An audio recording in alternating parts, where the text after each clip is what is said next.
हर जगह एक ही चीज की बात चल रही है और वो है Epstein files, Epstein files, Epstein files कि कैसे बड़े बड़े लोग एप्स्टीन आइलैंड पर छोटी छोटी बच्चों को मोलेस्ट करते थे और उनको खा जाते थे। खैर, इसके बारे में तो आप लोगों ने हर जगह सुन ही लिया होगा, पर क्या आपने इंडियन एप्स्टीन फाइल्स के बारे में सुना है? डेफिनेटली नहीं सुना होगा। पर आज की वीडियो में हम आपको एप्स्टीन फाइल जैसे ही एक इंडियन केस के बारे में बताएंगे।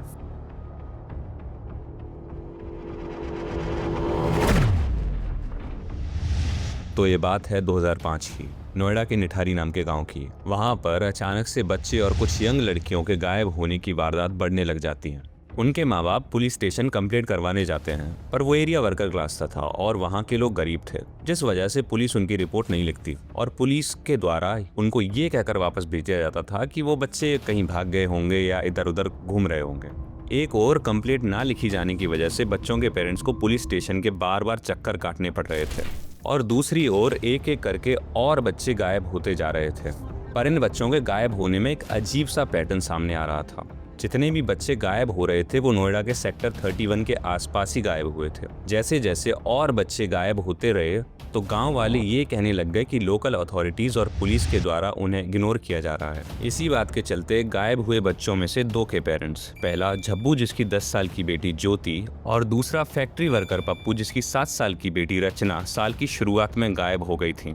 पप्पू और झब्बू मिलकर डिसाइड करते हैं कि वो रेजिडेंट वेलफेयर एसोसिएशन RWA के प्रेसिडेंट SC मिश्रा से मदद मांगेंगे। SC मिश्रा से दोनों के मिलने के बाद SC मिश्रा और वो दोनों डिसाइड करते हैं कि वो बच्चों के गायब होने वाली लोकेशन के आसपास उन्हें ढूंढेंगे। ढूंढते ढूंढते उनकी नजर म्यूनिसिपल वाटर टैंक के पास से बहते हुए नाले की तरफ पड़ती है। यहाँ पर ढूंढने के बाद उनको एक डीकम्पोज्ड हाथ मिलता है। ये वही नाला था जिसमें आए दिन वहाँ के आसपास के लोग बदबू आने की कंप्लेन करते थे। डीकम्पोज्ड हाथ मिलने के बाद झब्बू, पप्पू और SC मिश्रा दंग रह जाते हैं और तुरंत पुलिस और लोकल अथॉरिटीज को कांटेक्ट करते हैं, जिसके बाद पुलिस और अदर अथॉरिटीज वहां पहुंचती हैं और इस मामले में इन्वेस्टिगेशन शुरू कर देती हैं और नाले की डीस्लेजिंग करवाती हैं, जिसमें हड्डियों के ढांचे, खोपड़ियां और शरीर के अंग मिलते हैं। जैसे ही ये घटना वहाँ के लोग और मीडिया के सामने आती है तो पूरे देश में ये बात और खौफ फैल जाता है। मोनिंदर सिंह डेली जो है मतलब जब मैडम होती थी तब तो ठीक रहते थे और जब मैडम नहीं होती थी तो वो डेली कॉल गर्ल्स वगैरह लेकर के आता था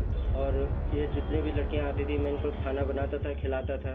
इनको देख देख करके मेरा भी जो है मतलब मैं अकेला था तो मेरा भी मन में प्रेशर बना कभी कुछ करने का।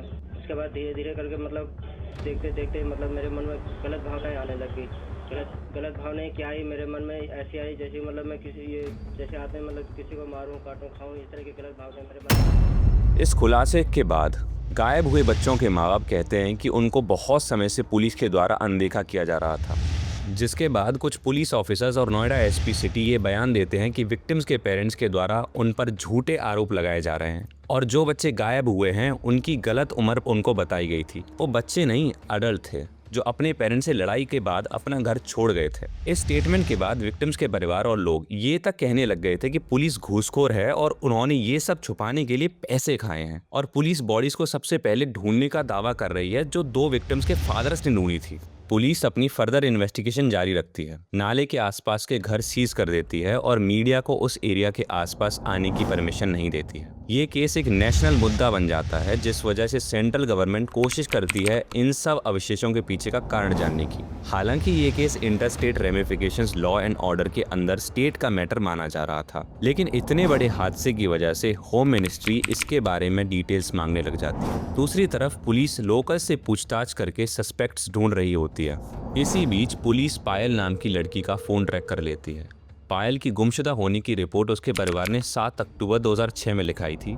फोन की सिम तो डीएक्टिवेट होती है, पर पुलिस पता कर लेती है कि किन किन लोगों के हाथों से होकर फोन गुजरा है और आखिर में एक रिक्शा वाले के पास से बरामद होता है। रिक्शा वाले से पूछताछ करने पर यह पता चलता है कि उसने ये फोन नोएडा सेक्टर 31 में D5 घर में रहने वाले मोहिंदर सिंह पंडेर से लिया था, जिसके बाद पुलिस मोहिंदर और उसके हाउस सर्वेंट कोली को इस शक के बिना पर कस्टडी में लेती है कि उनका पायल के गुमशुदा होने से कोई ना कोई संबंध जरूर होगा। कस्टडी में कुछ सवाल जवाब के बाद कोली ये कबूल कर लेता है कि उसने पायल और कुछ बच्चों को मारकर उनका मांस खाकर बचे हुए रिमेन्स को अपने मालिक के घर के पीछे बहते नाले और आसपास की जगह में दफना दिया। जिसके बाद पुलिस आसपास के एरिया में खुदाई शुरू कर देती है और कई बच्चों की बॉडीज मिलती हैं। इन सब चीज़ों के सामने आने के बाद 31 दिसंबर को 2 पुलिस ऑफिसर्स के ऊपर कार्रवाई होती है और उन्हें ये कहकर सस्पेंड कर दिया जाता है कि उन्हें कई बार बच्चों के गायब होने की कंप्लेंट्स आई पर उन्होंने कोई एक्शन नहीं लिया। अगर वो एक्शन लेते तो इन हादसों का नंबर कई हद तक कम होता। कोहली के द्वारा बच्चों को मारकर खाने की बात जब लोगों और विक्टिम्स के परिवारों के सामने आती है तो वो D5 बंगलों के बाहर प्रोटेस्ट करने लग जाते हैं और वो मोहिंदर और कोहली के खिलाफ नारे और पत्थरबाजी करने लग जाते हैं और लोग मुलायम सिंह को हटाने तक की बात करने लग जाते हैं कि वो इतने भयानक हादसे को नहीं रोक पाया। पुलिस मोहिंदर की मेड माया को कस्टडी में ले लेती है क्योंकि वो उस घर की इकलौती औरत थी और उसने ही बच्चों को बहला फुसलाकर घर के अंदर लाया होगा और उससे पूछताछ शुरू कर देती है। जैसे जैसे पुलिस को घर के पास में बच्चों के बॉडी पार्ट्स मिलते रहे तो उनको ये लगने लग गया कि ये मामला ऑर्गन ट्रेडिंग से जुड़ा हो सकता है। पुलिस को D5 बंगलों के पास रहने वाले डॉक्टर नवीन चौधरी पर शक होता है। इस शक का कारण ये था कि उसको पहले भी ऐसे सिमिलर सस्पिशन में 1998 में पुलिस कस्टडी में लिया गया था। पुलिस को ये लगता है कि ये डेथ्स एक किडनी रैकेट से कनेक्टेड हैं और नवीन अपने हॉस्पिटल में कोहली और मोहिंदर के साथ मिलकर इन सारी वारदातों को अंजाम दे रहा है, जिस वजह से पुलिस को 5 साल तक उस पर ही शक रहता है। ऑल्दो पुलिस को डॉक्टर नवीन का किडनी रैकेट से जुड़े होने का कोई भी एविडेंस नहीं मिलता। 1 जनवरी 2007 को पुलिस मोहिंदर और कोहली को कोर्ट में पेश करती है और मजिस्ट्रेट से उन दोनों को कस्टडी में लेने की रिक्वेस्ट करती है, जिसके बाद कोर्ट मोहिंदर और कोहली को रिमांड कस्टडी में पुलिस को हैंडओवर कर देता है और कोर्ट नार्को एनालिसिस की परमिशन भी देता है और साथ ही साथ पुलिस मोहिंदर के Chandigarh residence and Ludhiana farm house में भी इन्वेस्टिगेशन शुरू कर देती है, पर उनको वहाँ कोई सबूत नहीं मिलते हैं। मोहिंदर की फैमिली से जब पुलिस पूछताछ करती है तब फैमिली वाले बताते हैं कि मोहिंदर का बिहेवियर और हैबिट्स नॉर्मल थी। 2 जनवरी को पुलिस 15 स्केलेटन्स को आइडेंटिफाई कर लेती है, जिसमें से 10 कोहली के द्वारा आइडेंटिफाई किए जाते हैं और बाकी 5 विक्टिम्स की फैमिली के द्वारा। बॉडीज के इंटरनल पार्ट्स मिसिंग थे, जिससे पुलिस का शक यकीन में बदलने लगता है कि ये केस हो ना हो ह्यूमन ऑर्गन ट्रैफिकिंग का ही मामला है। पुलिस मीडिया को बताती है कि विक्टिम्स का आंकड़ा अप्रोक्सीमेटली 31 के आसपास हो सकता है। इन सब चीज़ों के बाहर आने पर प्रोटेस्ट का नंबर रैपिडली बढ़ जाता है। इस वजह से chief justice of India Y K. Sabharwal press statement देते हैं कि इन्वेस्टिगेशन प्रिलिमिनरी लेवल पर है। कोर्ट और सीबीआई इस इन्वेस्टिगेशन में इन्वॉल्व नहीं है। सेंट्रल गवर्नमेंट द्वारा एक हाई लेवल इंक्वायरी कमेटी बिठाई गई, जिसमें इस केस को सीबीआई को हैंडओवर करने की बात की जा रही थी, पर यूपी के सीएम मुलायम सिंह यादव ये कहते हैं कि पहले वो पुलिस की इन्वेस्टिगेशन रिपोर्ट्स आने का इंतजार करेंगे और उसके बाद डिसाइड करेंगे कि केस सीबीआई को देना है कि नहीं। पुलिस की एक और स्टेटमेंट आती है और उसे सुनकर जनता के पैरों तले जमीन खिसक जाती है। पुलिस ये कंफर्म करती है कि 17 विक्टिम्स में से 10 लड़कियां थीं, जिनमें से 8 के साथ सेक्सुअल अब्यूज किया गया था, जिसके बाद उन बच्चियों के माँ बाप को 12 लाख रुपए कॉम्पनसेशन में दिए जाते हैं। हालांकि 8 में से 7 विक्टिम्स के परिवार वाले वो 12 लाख प्रोटेस्ट के दौरान वापस कर देते हैं और कॉम्पनसेशन में नौकरी और घर की डिमांड करते हैं। बाकी के अनआइडेंटिफाइड विक्टिम्स के DNA samples forensic laboratory Hyderabad में आइडेंटिफिकेशन के लिए भेज दिए जाते हैं और विक्टिम्स की एज और जेंडर आइडेंटिफाई करने के लिए कुछ सैंपल्स आगरा लेबोरेटरी में भी भेजे जाते हैं। रिपोर्ट्स आने पर यह सामने आता है कि बस पायल ही एक अडल्ट विक्टिम है, बाकियों की एज 10 साल से भी नीचे है। कंटिन्यूअस प्रोटेस्ट के बाद उत्तर प्रदेश की सरकार 2 सुपरिटेंडेंट ऑफ पुलिस को सस्पेंड कर देती है और 6 पुलिसमैन को डिसमिस कर देती है अपनी नौकरी अच्छे से ना निभाने की वजह से। 17 जनवरी 2007 को बिठाई गई इंक्वायरी कमेटी की रिपोर्ट सामने आती है। उसमें साफ साफ ये कहा जाता है कि यूपी पुलिस के द्वारा केस को हैंडल करने में लापरवाही बरती गई है। साथ ही साथ लोकल एडमिनिस्ट्रेशन ने भी अपनी जिम्मेदारी नहीं निभाई है। ऑल्दो इस रिपोर्ट में ये कहीं भी सामने नहीं आया कि ये मामला ऑर्गन ट्रैफिकिंग से जुड़ा हुआ है। इन सारी बातों के बीच नंदलाल, जो पायल के पिता थे, वो पुलिस पर ये आरोप लगाते हैं कि उनको डराया और धमकाया जा रहा है, क्योंकि उन्होंने कोर्ट में ये बयान दिया था कि पुलिस ने उनकी एफआईआर नहीं लिखी थी। पुलिस के द्वारा कोहली की इन्वेस्टिगेशन पूरी हो जाती है, जिसमें यह सामने आता है कि कोहली ने विक्टिम्स के साथ रेप किया और उनके ब्रेस्ट, लिवर और दूसरे बॉडी पार्ट्स को काट कर खाया।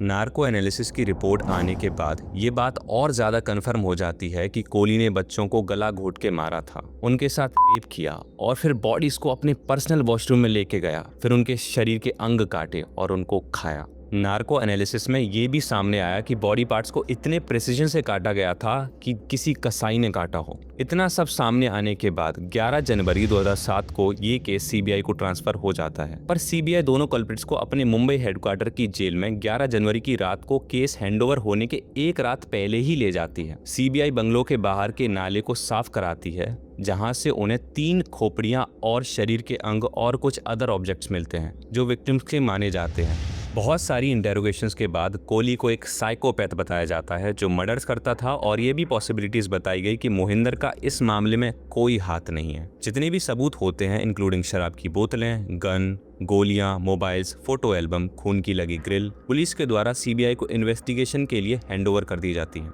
सीबीआई की फर्दर इन्वेस्टिगेशन के बाद ये सामने आता है कि कुछ हड्डियां 2 साल के बच्चों की हैं, और सीबीआई ये स्टेटमेंट देती है कि 15 स्कल ही मिले हैं, ना कि 17, जो कि पुलिस दावा कर रही है। सीबीआई की एक 3 मेंबर्स की टीम अल्मोड़ा डिस्ट्रिक्ट में सुरेंद्र कोहली के रिलेटिव से पूछताछ करने जाती है। पूछताछ में कोहली के रिलेटिव्स इन्वेस्टिगेशन एजेंसीज पर ये एलिगेशंस लगाते हैं कि मोहिंदर को बचाने की कोशिश की जा रही है, जो कि इस पूरे केस का की अक्यूज्ड है। कई सालों तक चली इन्वेस्टिगेशंस के बाद 12 फरवरी 2009 को दोनों अक्यूज्ड मोहिंदर और उसके नौकर कोहली को स्पेशल सेशंस कोर्ट गाजियाबाद के द्वारा 8 फरवरी 2005 के रिम्पल हैदर के मर्डर का दोषी पाया जाता है। कोर्ट का यह डिसीजन सीबीआई को शर्मिंदा कर देता है, क्योंकि पहले उन्होंने सारी चार्जेस में क्लीन चिट दे दी थी।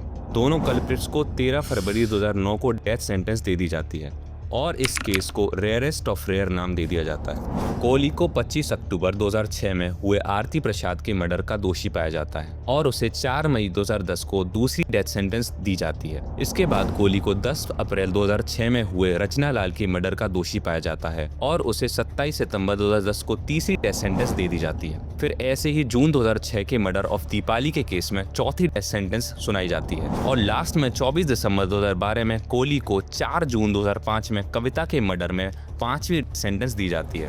पर दूसरी तरफ 10 सितंबर 2009 में इलाहाबाद हाई कोर्ट मोहिंदर को उसकी डेथ सेंटेंस से निकालकर ये कहते हैं कि इन्वेस्टिगेशन में उसका नाम मेन सस्पेक्ट में नहीं आया है। यहाँ पर मोहिंदर तो डेथ सेंटेंस से निकल जाता है, पर कोहली की डेथ सेंटेंस वैसे ही रहती है। फिर फरवरी 2011 में सुप्रीम कोर्ट ऑफ इंडिया में कोहली के द्वारा मर्सी पिटीशन फाइल की जाती है, जिसको जुलाई 2014 में प्रेसिडेंट ऑफ इंडिया के द्वारा रिजेक्ट कर दिया जाता है। जिसके बाद फाइनली 3 सितंबर 2014 को कोर्ट दोनों के ऊपर डेथ वारंट इशू कर देता है। कोहली को 4 सितंबर 2014 में गाजियाबाद में हैंगिंग फैसिलिटी ना होने की वजह से मेरठ जेल में शिफ्ट कर दिया जाता है। 12 सितंबर 2014 को कोहली को फांसी होनी थी, पर सुप्रीम कोर्ट उसकी डेथ सेंटेंस पर 1 हफ्ते के लिए स्टे लगा देता है, जिसके बाद कोहली पिटीशन फाइल करता है और हैंगिंग का प्रोसेस डिले होता रहता है। 29 अक्टूबर 2014 में सुप्रीम कोर्ट की bench chief justice of India HL Datta के द्वारा बिठाई जाती है, और कोहली की डेथ सेंटेंस को ये कहकर रोक दिया जाता है कि कहीं कोर्ट अपनी जजमेंट में गलती तो नहीं कर रहा है।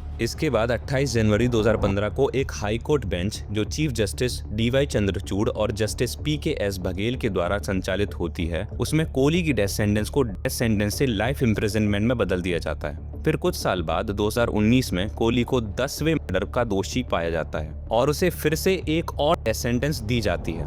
16 अक्टूबर 2023 को इलाहाबाद हाई कोर्ट के द्वारा ये कहा जाता है कि कोहली के खिलाफ कोई प्रॉपर एविडेंस नहीं है सिवाय उसके खुद के स्टेटमेंट के, और उसको ये कहकर केस से निकाल दिया जाता है इन सब मर्डर्स का आरोप एक गरीब नौकर के ऊपर लगाया जा रहा है। इसमें ऑर्गन ट्रेडिंग का मामला है, और ये decision touchstone of fair trial granted to an accused under article 21 में लिया जाता है। ऐसे ही धीरे धीरे करके कोहली को सारे आरोपों में बरी कर दिया जाता है। ये डिसीजन विक्टिम्स की फैमिली और पूरे देश के लिए डिसहार्टनिंग होता है, जो कि जस्टिस का इंतजार कर रहे थे। कोर्ट के डिसीजन के बाद पप्पू लाल, जो सिक्योरिटी गार्ड की नौकरी करता था, जिसकी 8 साल की बेटी का मर्डर हुआ था, वो कहता है हमारे पास इतना पैसा नहीं है कि हम सालों तक इंसाफ के लिए लड़ते रहें। दुर्गा प्रसाद, जिसकी 8 साल की बेटी का मर्डर हुआ था, वो कहते हैं कोर्ट ने तो इन दानवों को छोड़ दिया है, पर इस कोर्ट से भी ऊपर बड़ा कोर्ट है जो इनको नहीं छोड़ेगा। 11 नवंबर 2025 को सुप्रीम कोर्ट कोहली को आखिरी केस में भी निर्दोष मानते हैं, और अगले दिन उसे छोड़ दिया जाता है। और इस निठारी केस के पीछे कौन था, इसका आज तक पता नहीं लगा है। परिवारों की आंखें इंसाफ के लिए रो रो कर सूख गई है। तो आपको क्या लगता है, इतने सारे डेथ सेंटेंसेस के बाद भी कल्प्रिट को निर्दोष माना गया और छोड़ दिया गया? क्या ये हमारे सिस्टम का फ्लॉ है या पावर का खेल? इसके बारे में आपको क्या लगता है? Comment your opinion below. जाने से पहले एक और बात, क्या आपके मन में ये कभी आया है कि इंडिया में नई टेक्नोलॉजी क्यों नहीं बनती? हम इंडियंस इतने कम क्रिएटिव क्यों हैं? इसको जानने के लिए स्क्रीन पर आ रही वीडियो पर क्लिक करें and follow us, 'cause we are breaking the norms।